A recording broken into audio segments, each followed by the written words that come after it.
Segundo ponto. Primeiro, fazer com que as pessoas se convençam que elas nasceram de novo e não nasceram. Segundo, invalidar a palavra de Deus pela tradição das denominações. Eu sempre escuto isso aqui, ó. Veja se você também escuta isso aqui. Eu nasci e aprendi assim, e eu vou morrer crendo assim. Quem já ouviu isso? Por causa de quê? Por causa, amado, de dogmas. Veja só que hoje em dia a fidelidade não está nas santas escrituras, mas sim nos dogmas, nos preceitos, nas ordenanças, e assim não colocando a sua fé na única e santa sã doutrina. O camarada, ele deixa de acreditar na Bíblia para acreditar na doutrina da denominação dele. Você pode apresentar as escrituras ali, mostrar para ele. Não, mas meu pastor não cria assim. Não, meu amado. Se o seu pastor ele não está pregando dentro das escrituras, você não é obrigado a crer nisso. Teve um que, eu e o irmão Jades nesse dia, o Jades mostrando, olha irmão, não é obrigatório não, tá aqui, ó. E ele, não, mas você tem que, com aquilo que o seu pastor ensina, o seu líder ensina. Aí eu olhei para ele, e se o seu líder estiver errado, meu irmão? Você nunca se perguntou isso? As pessoas hoje em dia, o problema delas é que elas não querem conferir nas escrituras, seja qual for a religião. E o perigoso de tudo isso é que a maioria das religiões, eles usam a Bíblia como base. O problema é esse, amado. A maioria das religiões aqui no Brasil ou fora, eles usam a Bíblia para ensinar as pessoas. E as pessoas, elas não querem conferir nas escrituras se o que o líder delas está falando é a verdade. O problema está aí. Aí o que acontece? A pessoa deixa de crer nas escrituras, de pesquisar nas escrituras, para acreditar no que o líder deles fala. Lá em Coríntios, em 1 Coríntios, no capítulo 3, a partir do versículo 4, olha o que estava acontecendo na igreja. Porque dizendo um, eu sou de Paulo, e o outro, eu de Apolo, porventura não sois carnais? Pois quem é Paulo e quem é Apolo, senão ministros pelos quais crestes, e conforme o que o Senhor deu a cada um. Eu plantei, Apolo regou, mas Deus deu crescimento. O que Paulo estava falando? O que estava acontecendo na igreja de Corinto? Eu sou de Paulo, eu acredito no que Paulo prega. Não. Eu sou de Apolo, eu fui doutrinado com Apolo, eu acredito na doutrina de Apolo. Aí Paulo olhou para ele, vocês são carnais. Quem é Paulo e quem é Apolo, meu irmão? Nós só temos que crer em uma verdade, que são as Santas Escrituras. Amém, amado? O abençoado compartilhou o vídeo do pastor, do debate. Aí entrou um lá para discutir e falou assim, olha, isso aí é somente uma das 3 linhas de raciocínio da escatologia. Eu disse, sim, são quantas? 3? Mas só uma é a verdade. Só existe uma que é a verdade. Lá nos Estados Unidos, quando eles fazem alguma mudança na moeda dos Estados Unidos, eles pegam os especialistas, eles pegam a nova moeda, a entregam na mão dos especialistas. Aí eles começam a analisar. Para que isso? Para quando eles verem uma nota falsa, eles vão condenar na hora. Eles se acostumam com a nota verdadeira, para quando eles verem a nota falsa, eles vão acusar na hora, né? Assim é você. Você tem que estudar as escrituras. Estudar, meditar. Para quando você vê uma doutrina falsa, você vai condenar ela na hora. Se existisse um versículo em que o diabo gosta mais, é o de Mateus 7. Não julgueis, para que não sejais julgado. Se existisse um versículo preferido do diabo, seria esse. Por quê, irmão? Porque é o que a maioria desses hereges faz. Mas eles não leem o contexto. Jesus está condenando, escute, o julgamento hipócrita. Jesus está condenando pessoas. Ele vai falar da trava. É interessante que ele era carpinteiro. Ele sabia o que acontecia. A farpazinha no olho. Ele deu esse exemplo.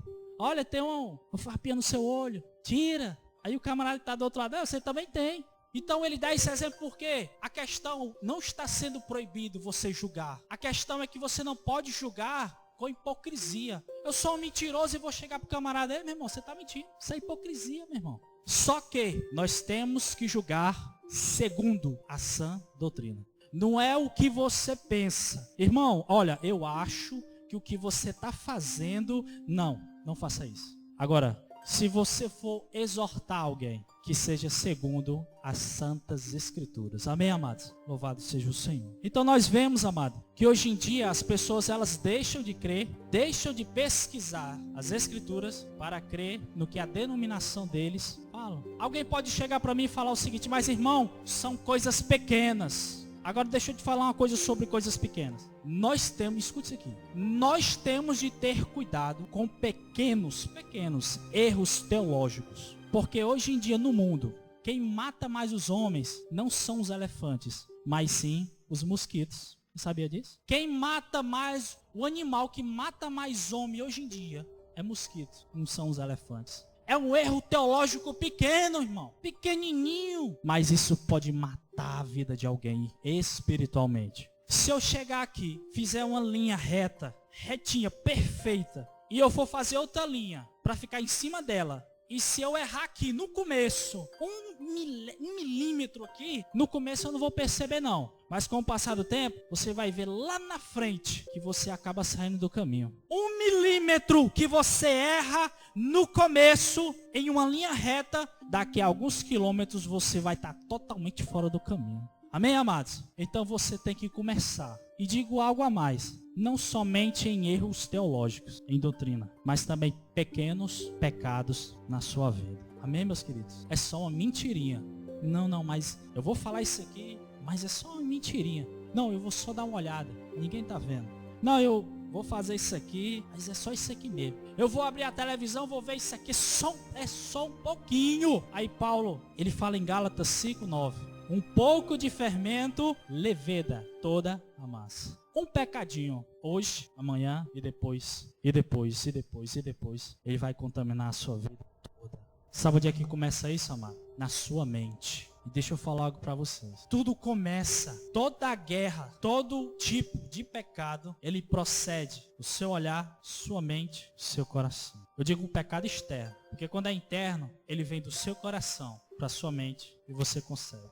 Os pecados externos, eles vêm de coisas que você está vendo. Qual o conselho que eu dou para os irmãos? Aquilo que lhe afasta de Deus, amado, tire de sua vida. Tire da sua vida hoje. Amém, amados? É a TV, é o programa. Então desliga. Meu irmão, infelizmente, a TV para muitas pessoas, ela se tornou um ídolo, amado. É um ídolo, você fica na frente do seu ídolo, vendo aquilo, amado. E o tempo que nós passamos, e várias maneiras, talvez você se manifeste dessa maneira. Para alguns é as redes sociais. Amados, nós somos pessoas, cada um de nós temos um caráter, nós somos únicos. É como se Deus fizesse você, pegasse a forma e quebrou. Só existe uma pessoa como você e é só você e pronto. Então cada um de nós tem algo que afeta a sua vida com Deus. Então é justamente aí que o diabo sabe e ele vai investir mais em você, nisso daí. Ele gosta disso aqui? Então eu vou investir nisso aqui para tirar ele da presença de Deus. Amém, amados? Louvado seja o Senhor. Um pouco de fermento,